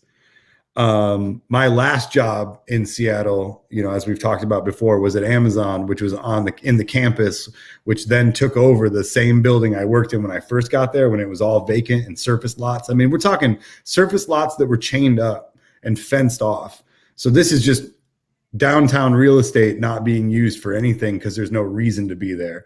And all of those buildings, out of the 106 buildings that Amazon has, 70 of them still go through Vulcan. So you've got a billionaire paying a billionaire for space. Paul Allen is a landlord first and foremost. And I think that really sums up the mentality. A landlord doesn't really care about anything but making money. And making money is the only thing that matters. If you need to push people out, fight dirty, whatever you need to do, it's making money. So Vulcan, he does start early on with his sister Jody. He also buys the Trailblazers in 1988. He buys into Ticketmaster. He buys out Ticketmaster. He actually bought 80% of Ticketmaster. He buys out Charter Communications. He buys the Seahawks in 97. And from that point on, being the owner of the Seahawks, again, this entire time that he owned the Seahawks, from 97 up until he died, again, we're talking about the richest owner in the NFL. And he never did anything with it. He didn't do good or bad with it. It is the ultimate landlord. Like, he didn't seek to improve anything. He didn't seek to make anything worse.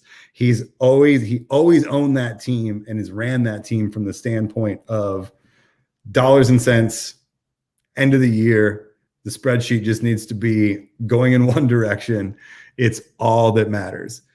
And that's kind of why it's a fascinating look, because you look at so many of these owners that, he always voted in the NFL by proxy. I mean, I really don't think he cared. I think he cared about money. Which is evidenced by the fact that he also had his 2 gross ventures. Nate, as a teacher, you like this. Have you ever heard of the company Apex Learning? I've heard of them, but they're not like the. Okay, it was West in Coast. Our district. We're not contracted with them. Yeah. Yeah. So he wanted to. He looked at things. I would say as a programmer probably his whole life too, which is why he ran a football team like he didn't own it.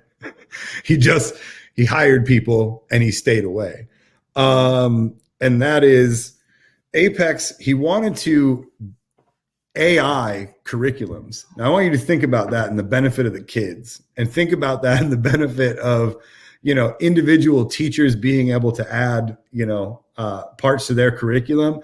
I think that most people know you have approved curriculum things, but you have room, right? Like, correct me if I'm wrong. You have room as a teacher. Absolutely. Yeah.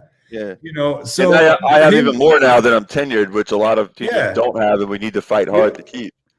Yeah, exactly. So, this is another venture he went into where, he was simply, and maybe from a computer engineering standpoint, he thought about he was solving a problem, but you think about the absolute lack of awareness to say, we're going to AI curriculums and build all of this with computer science, which, by the way, I think is a little pernicious in the Bill Gates way of where he just wants to also steer people towards computer science. You need a labor force for the future. Why do you think Bill Gates cares about charter schools so much? Is that he's going to front load those with, future Amazon's the same way. Bezos loves charter schools. He needs a workforce for the future. you have the ability to do a lot of experimentation that you just couldn't fucking do. Like if you have fucking AI flourishing in charter schools, you may figure out formulas to, how can you have less teachers? Like we don't need teachers. Yep. Bye, Nate. Yeah, we're superfluous. We're superfluous, right? Apex in California fucked up big time. They graduated 20% of kids that should have never graduated. Because this was grading software and everything. Like if you bought into Apex as a school system, they did your curriculum, it did your grading software, it did everything. And, at the same time, they like to publicize. You can find lots of reports on Apex and the negative effect it had in graduating kids that wouldn't have. But you can't find anything, which just makes me think it's got to be there somewhere, though, that you also had a negative effect on kids who did. And maybe that was off too. If you're off on the low end, you're probably off on the high end. He also bought, I never get the name of this company right. He also launched Strato Launch with the CEO and founder of Northrop Grumman. Big into defense contracting, huge into that. They worked on a carrier craft. They worked on some other things.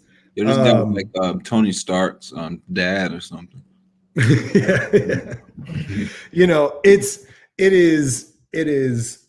It's a different level. Like, and the reason I'm kind of going into like all these different things that he did is simply because, like, again, to illustrate that point that at no time has NFL ownership had such an outsider. And when I mean outsider, he didn't care about sports. He was a recluse. Paul Allen never married. He's a self-described recluse. I don't buy the recluse thing when you own the world's largest yacht, which I believe today the Octopus is still like second largest yacht ever made. Yeah. And he takes it to the Cannes Film Festival and then does private shows for celebrities on his fucking yacht. I mean, that's not recluse behavior. Like, I don't think that's recluse behavior. But when you pay for your own biographers, it's exactly. Yeah, that boat is like 430 feet long. I'm gonna call it a boat just to piss off rich people. I mean, just keep talking, and we'll just look at the graphics in the background. Yeah, I mean, so like I said, I don't think that he was the recluse that he liked to claim that he was. But he definitely had eccentricities that like other owners haven't had. Like he wasn't a football fan. He wasn't he bought his hometown football team because he was, at the time, like the 20th richest person in the world. He's a recluse on the Octopus. Exactly. Just a highlight reel of like shots of the Octopus. I just thought it would be nice to sing with you there. So keep going, man. That boat has like 6 boats. Yeah. Like, I'm not exaggerating. Like that boat has a basketball court. It's got its whole jet ski docking stations and stuff out there that just pop out the side like that. Yeah. Yeah. So my point is, again, it just kind of goes back to, this was NFL owners are usually not well diversified, or they're like, poor man's billionaire diversified. This was a guy who played in, like the big boy billionaire money, didn't care about football, wanted to own his hometown team. And that would have been a great recipe for him to be a good person and to actually fight for something. He could have looked at it from, like, even if it was a computer science way, he could have said football has problems, but like he didn't care enough. And to me, it's always kind of sad that like, I don't think, I guess I won't say I don't think, but like part of me thinks that with going back to like his SAT score, his early computer programming, I think this was somebody who looked at life, saw problems and thought they could be solved in ways they can't be. But the fact that he never looked at football and saw a problem is really depressing, considering that he flexed so much more, at least buying power. Like I said, at the time of his death, he was nearly 3 times as rich as Jerry Jones. If there was anyone that was gonna, it gets to the idea looking for that. It just gets to the idea that like, I don't know, by being a billionaire itself, what that means, what that entails, like what the amount of they accumulate that level of capital how many people are, not doing well directly as a direct correlation, to your success, based on policy, neoliberal policy that just continues to, move this country in a rightward economic direction, despite all the rhetoric you hear, right?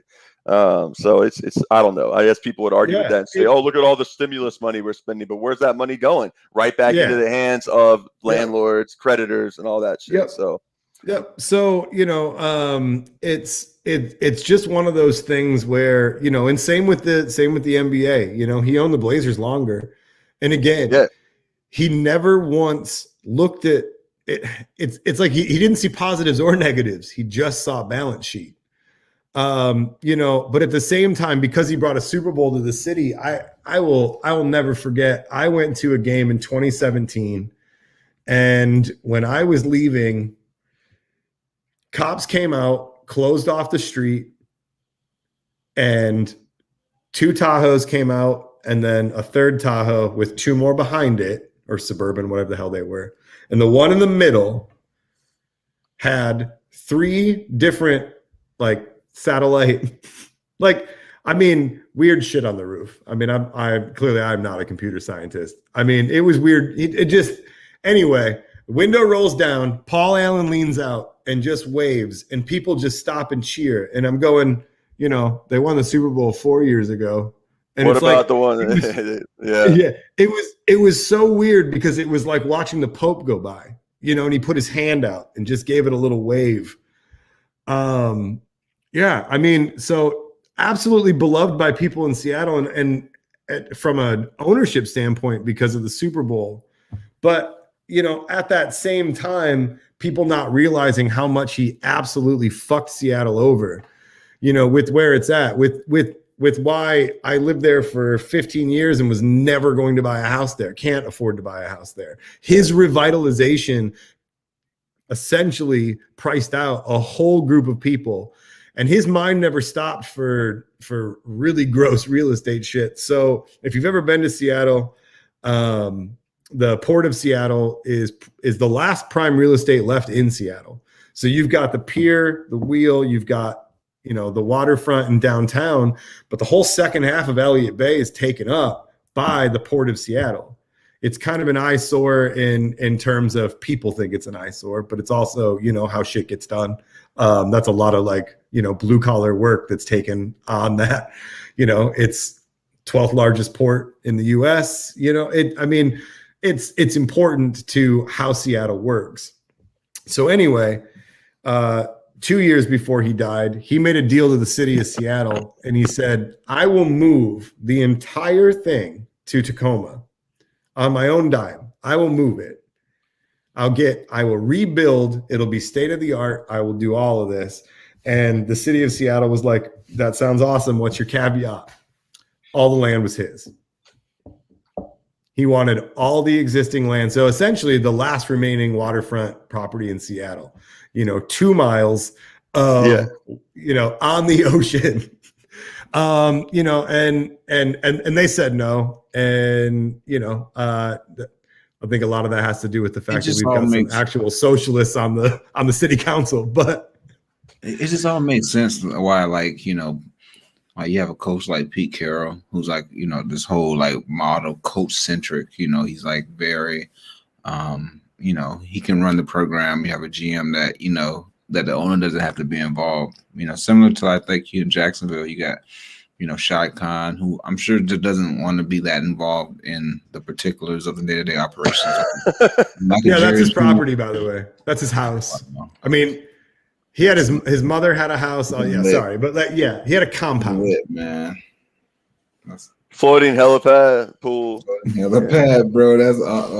That's mom. It'd be kind of lit, how your mom lived, in the mansion, right next. Yeah, whoa. Yeah. Wow. Yeah, man. You gotta just love these buildings. Just what does he use the basketball court for? He's a big. I don't know. He's out there dunking on people. He had one in the yacht too. There's a basketball court, a full court in that yacht. When famous pro athletes come to visit, they got to have a place to hoop. Lastly, what I'll say is that, Concert hall. because he has a band. They have an album out. It sucks. You should listen to it. It's awful. It's awful. I think I'll pass. Yeah, it is really bad. The last thing I will say, when he passed away in 2018, he didn't leave anything. Obviously, he wasn't married. He didn't leave anything to anyone except for his sister, Jody, who is now the primary owner of the Seahawks because she runs his trust. She started Vulcan with him all the way back when he left Microsoft. She went to the same private school that he did. She went to Whitman College, which is in Walla Walla, which is a private liberal arts college. She majored in drama. She graduated. She went to work for her brother at Vulcan. She's worked with her brother. It's the closest, person to him. And now she's the owner of the Seahawks. And again, not much has changed. He has let, his whole system was, if I find the right GM, which they all think John Schneider's the right GM, I'll let that person hire the right people and I don't have to be involved in this. But again, just going back to the fact that this guy could have swung more power around than anybody else in the NFL in that owners club, and he did absolutely fuck all with it. It's the ultimate for somebody who, like I said, had the analytical mind to solve problems. How you couldn't look at the NFL and see problems. I don't think that Paul Allen doesn't have a soul. I mean, really. Yeah. I don't think that Paul Allen was a racist. I think Paul Allen was an absolute indifferent capitalist.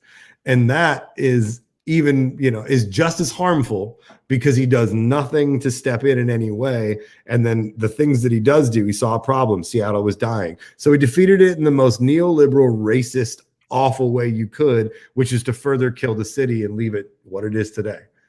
So, it's your paradigm. I'm going to transition now to the Jets, all right, and take them, and then we'll finish with this. And then, Mike, if you want to – I don't know if you want to hit on anyone this week or save yours till next. But I got Woody Johnson right here. I say mine's for next week. All right. So, anyways, let's go back here. So, Woody Johnson, huge Donald Trump supporter, New Jersey guy. He's the scion of the Johnson & Johnson family, with the vaccines, obviously in the news quite a bit with them. He's the owner of the New York Jets. He was the ambassador for the United States to the United Kingdom the last 4 years, where he was, he had a torrent of accusations of racist and sexist comments by independent sources. So, yeah. What's up, Mike? Hop off. I gotta all right, man. Hey, good talking, all right, Mike. Sorry about that. Yeah. No, you good, man. All right. So, anyways, check this out real quick, and then I'll get into. Yeah. Actually, really. Sorry. Just how many of these owners? What's that? I just wanted to say, because you brought up politics, I mean, I completely forgot to leave it off because it's another area that Paul Allen was indifferent. But there's no donation records. Like, the dude literally gave no shits. Anyway, that's all I want to say. Wow. Yeah. It just because I think that it's that idea of I'm so rich. Does it matter? Yeah. Like, what's really going to change for him? He doesn't need to buy anything. He's on such another level. You're right. Even than the poor man billionaires, So yeah. Are you positive, 100% positive, can pass the test if you ask them? So, have you ever asked why there are going to be so many black people there? Right? Like, how many people can pass the test that Woody Johnson has just failed because somebody said that they said something? Those owners are not going to put themselves potentially being in a position. Look at I don't like picking on kids or whatever, but like, you can just talk about privilege. Look at these haircuts. These like, they're like being groomed like the perfect like Nordic user or something. Unbelievable, man. Potentially being in a position to have their teams taken if they look at themselves and say, maybe I've done the same thing. And I bet you one or two of them can say that. One of the reasons I bring up the idea that you can hide in the shadows is that Woody Johnson has an impressive resume of being terrible at that job. And when confronted with these allegations, He didn't deny them. That is a position of strength. If you're not coming out and denying that stuff, you believe that you are above needing to deny it. Donald Sterling got his team taken away because those NBA owners knew he was making things worse in the publicity tour afterward, where he's sitting down with Anderson Cooper and he's still coming after Magic Johnson. How's Woody Johnson going to handle this going forward? I believe he could still hide in the shadows. I believe much of the pressure of the last couple of months doesn't carry flames that get up into those places where Donald. I hate Levitard, but like, you know, it's just kind of an interesting, you know, thing when you get off like, you know, specific all these like domestic issues, because it's crazy. It's like a lot of people, like I like Bomani Jones, you know, but it's like there's Levitard is seen by most that, like, you know, you just people that don't know much about it, you know, international politics, anything, or don't have any leftist politics. What do you have against him? What do you have against him? I mean, what do you have against him? I mean, he's the poor immigrant son of a Cuban plantation owner that was forced out of Cuba. I mean, come on. Yeah, it's exactly. I mean, exactly. I mean, so it's like, but yet now he is like presented in like large sectors, like government media, is kind of like, you know, the dude who's like, you know, pushing back, supporting BLM, you know, like, you know, taking on hates Trump, right? Yeah. When Kaepernick wore the Castro shirt, Levitard was everywhere. It's like they just like they literally thought like, well, this guy's he's the liberal, he's the authority, you know, on this. Yeah. So, like, real quick, I just wanted to give a little bit of trying to see which one the clip we had here. Basically, what you need to know is this. I mean, that's too long. We'll just play this and I'll skip ahead in some of it. Woody Johnson himself, he posted this on Twitter yesterday, quote, "I have followed the ethical rules and requirements of my office at all times. These false claims of insensitive remarks about race and gender are totally inconsistent with my longstanding record and values." Maybe the best of all of the players on the Jets is Jamal Adams. He reacted on Twitter. He's not on the Jets anymore. And you see it there. We need the right people at the top. Wrong is wrong. He demanded a trade. If you don't think this is wrong, you're part of the problem, not the solution. So a lot there to unpack. Let's get our football conversation started. Our insider, Dan Graziano, was here in the Big Swagoo. Marcus Spears as well. But Dan, I will start with you. What can you tell us about the reaction from the league yesterday and anything else you heard about the story involving Woody Johnson? Yeah, Greeny, when you look at the way the league handles fellow New Jersey brethren here into these matters, the first thing they always do is they defer to whatever the law enforcement entity in question is, right? If someone gets in trouble with the police, a player, a team employee, an owner, what the league will first let that process play out with regard to local law enforcement. Now we're talking about the U.S. State Department, and one thing to say is like he is like pretty antithetical to the Paul Allen in the sense of like this guy's all about it, like, you know, the Eastern establishment, hereditary wealth, you know, part of the club. Bob Kraft sitting here just like, God, dude, you're my buddy, but I love you, so you're so stupid. You know, beating down on you for 20 years plus now.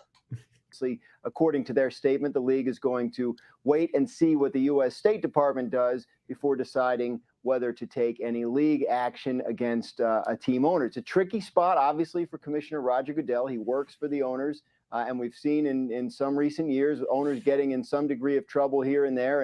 Anyways, enough of that. It's just like the basic background is it was it all goes back to his what he did at the embassy. You know, it's the racist sexual allegations. There were quite a few of them, and I think this is a better Jets owner Woody local Johnson analysis is for 1 minute. reportedly under investigation by the State Department Inspector General over alleged sexist and racist comments made to his embassy staff. Johnson became the ambassador to the United Kingdom 3 years ago, and according surely, he's he's all being framed, right? You know, it's just How the fuck do NFL owners get made ambassador? Anyway. Yeah. To the UK, mind you, for they're not just an ambassador, like literally one of the most important one, the quote unquote special relationship, right? So yeah, I mean it's absolutely, and this guy literally is he's a scion of the Johnson & Johnson family fortune, and who's now getting all this PR over we're gonna share give COVID vaccines away for a short period of time, and then we'll start profiting off of them. Yeah. I got that Johnson & Johnson literally today, so my arm still hurts. And all right, I got you. Now I want to give it. Now I want to give it back. I got the Pfizer, a few weeks ago. Yeah. Sources. Johnson made racist generalizations about Black men and questioned why the Black community celebrates Black History Month. Wow, what a great guy. Yeah, questions why. Meanwhile, look at the Black players like taking their pads off behind them there with his hat on and his little stupid white Jets hat. It should be the New Jersey Jets. They don't even have. They have literally no connection to New York at all. Anyway, they don't have They're Morristown. It's not about history. Yeah. Florham Park, New Jersey. They're way out in the suburbs, way farther away from New York City. At least their facilities are, as opposed to the Giants, who are still they train at the stadium in East Rutherford, which is not far from the city, but. According to the report, Johnson also said he preferred working with women because they're cheaper and work harder. So, he just, why would you want to have the laziness of men, right, Justin? Right? Yeah. I mean, the logic of NFL owners here. It's I hope what we're seeing is there's that the trend here, despite how different a Woody Johnson and a Paul Allen are, that the common thread is clearly one that they are united where it matters, and that's class solidarity. And these guys are like windows into the larger ruling class. They're people that are part of this club that's made up of a few hundred, really, that are kind of on this level of wealth, I think, and influence, that are in the club of 32. And in American terms, in terms of being of having a public, upping your public notoriety and profile, it's, I think, the number one, ticket to do that for billionaires, and I think that's why it's so prestigious. So let's finish. The New York Times reports that Johnson also once asked a colleague whether a prospective employee was Jewish. The NFL did refer. So great, but let's go after Palestinian activists, and let's go after and spear BDS activists as anti-Semites, and people that are just all secretly haters. But of course. He didn't mean it like that, blah, blah, blah. I love Israel. So all that matters is you support Israel, enthusiastically. You could be a huge anti-Semite, right? Now, that's one of the most insane contradictions of our, contemporary world we live in. Yeah. Well, Christianity having this obsession with Israel is anti-Semitic to begin with, because if you really think about, or at least maybe not anti-Semitic for the fact that they're Jewish, but it's at least anti-people, considering the fact that if you really, really, really want Jesus to come back, what's going to happen? Let's buy into this for a second and say, oh, this is real. And you need a strong Israel because it's the only way that the Savior is going to come back. What's going to happen to all the Jews?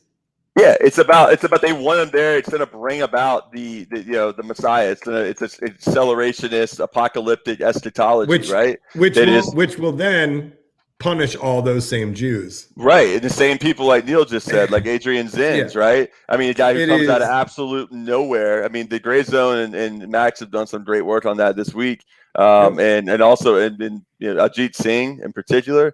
The Gray Zone has done tremendous work on the issue of exposing the lies behind this, the Uyghur narrative, the Uyghur genocide narrative.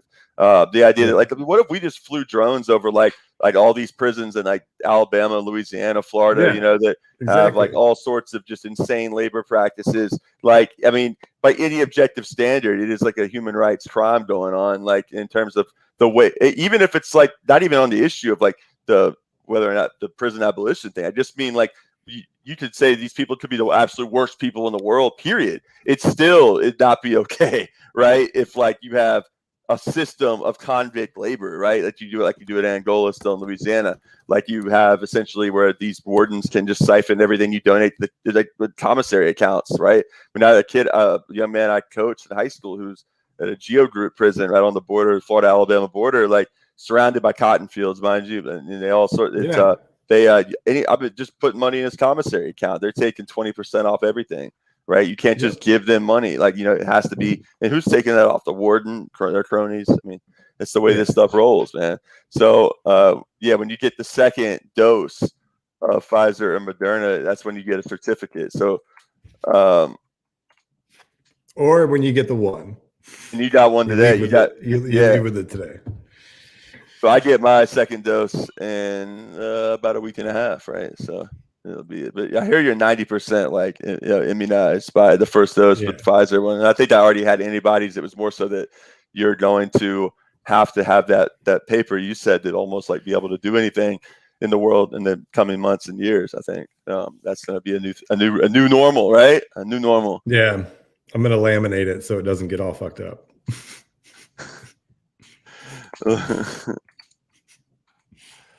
Don't want to lose it. Like Justin already has with his Woody Johnson vaccine. Oof. Yeah, I gotta be honest. I didn't know who owned the Jets. I mean, they win so few games. Come on, man. To the State Department. The Jets have not returned our request. Fell did refer all comments to the State Department. This guy is such a ghoul. I mean, it's fantastic. I mean, if you just end up like on just a totally messed up level, twisted level. I mean, this guy, you can't. I mean, it's hard. Jerry Jones is a tough competition. But Woody Johnson, in terms of just cartoon villains, is getting up high on my list now. You know, I don't know. We're going to have to come up with like a Mount Rushmore of like the most cartoonishly evil, like just piece of shit, like guys that we end up looking into here and why they are. We know with Bob Kraft, it's the stuff with Israel. It's been heavily exposed, his own sexual indiscretions. But this guy needs to get roasted. And I'm glad that we're kind of bringing some of this to the forefront. Yeah. Jets have not returned our request for a comment. This afternoon, Woody Johnson did post a statement on Twitter saying, quote, I have followed the ethical rules. And they never say racist remarks, alleged racist remarks. It's always insensitive. This is new PR lingo from like they say of insensitive remarks. That is being used constantly now. Even with the stuff with Greg McDermott at Creighton, you know, when that stuff went down, the comments about plantation, it was, I apologize for my insensitive remarks. Like you're not apologizing for being your racist comments, right? Yep. I mean, and they do this across the board, not just with racism. It's why we get police involved shooting. It's why we get, you know, the police were involved in it. Yeah. Okay. Yeah. I mean, it's across the board, that kind of shit. Let's finish the last 2 minutes. Of my office at all times.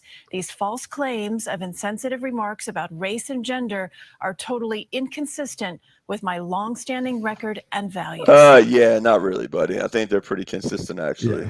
You know, he also owns the largest hospitals in the state of New Jersey. All right, like RWJ Barnabas Health, Robert Wood Johnson Foundation. If you ever listen to NPR, you'll hear the Robert Wood Johnson Foundation constantly. That is Woody Johnson, man. You know, this guy's influence and like, you know, the really dominance over like, you know, just New Jersey and like the way a state like this is run. It's disgusting. It really underscores like the problem of having so much wealth concentrated within a billionaire class. So look at these jackasses. These guys are running the largest hospitals in a state of like 10 million people, you know, that's, you know, full of some of the biggest economic disparities anywhere. There's enormous wealth here, especially the North Jersey suburbs of New York City. Enormous wealth. Like, so it's the idea somehow that you know, these like hospitals are just philanthropists, that Woody Johnson's just a philanthropist. These guys are actively harming people throughout the world. They're, you know, exploit labor in every way imaginable. And, you know, and then you just looked at like very unsurprising comments from Trump's ambassador to the UK and like the fact that all his insensitive remarks, right? No, let's just call a spade, racist remarks, right? So, yeah, we agree, man. The gray zone is on fire and then continuing to. So, absolutely. Anyways, I think we're probably going to wrap for the night. All right, and I appreciate everyone for hanging out. We're going to do this again next week. Absolutely. Get more into the Final Four stuff that we'll be able to react to. Who knows what's going to we'll end up seeing there in Indianapolis with these last 3 games. So. And I'm sure there'll be some shitty, just something, you know, shittiness, right? I mean, so we'll analyze that when it happens. And in the meantime, I do need to get out the John Dolan audio interview. I interviewed the War Nerd, aka John Dolan, aka Gary Brecher from The Exiled, and currently of Radio War Nerd podcast with Mark Ames, fam. That will be awesome. We talked about the Raiders, like the psychology of fandom and sports, identity, sporting communities, and the relation to nationalism and war and insurgencies. Even, I mean, the different ways we went with it. It was a fascinating conversation. I got part 2 of the Derek White interview I did with Professor Derek White on Blood, Sweat, and Tears. Got to drop. I know Justin, we're gonna link up tomorrow night and kind of just like kind of go through some stuff. And but anyways, yeah, Radio War Nerd's amazing. And Neil, I can't wait for you to get to hear the conversation I had with John Dolan, aka Gary Bretcher, aka the War Nerd, who's for me, I mean, one of just the most it's almost like mind blowing how one human being can have the amount of different knowledge that he has packed in his brain.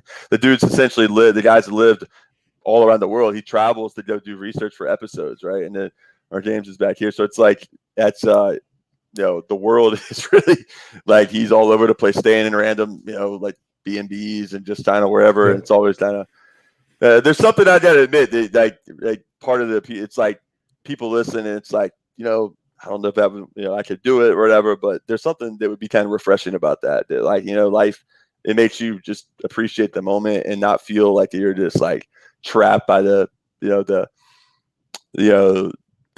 being around the small-minded people you might be forced to be around in any given place you're living, at any given time. So I don't know, it's exciting. So we got those 2 coming, and definitely more on the way too. So stay tuned. And for that, after that, unless Justin's got to take us out with something, that will be a wrap. So y'all take care.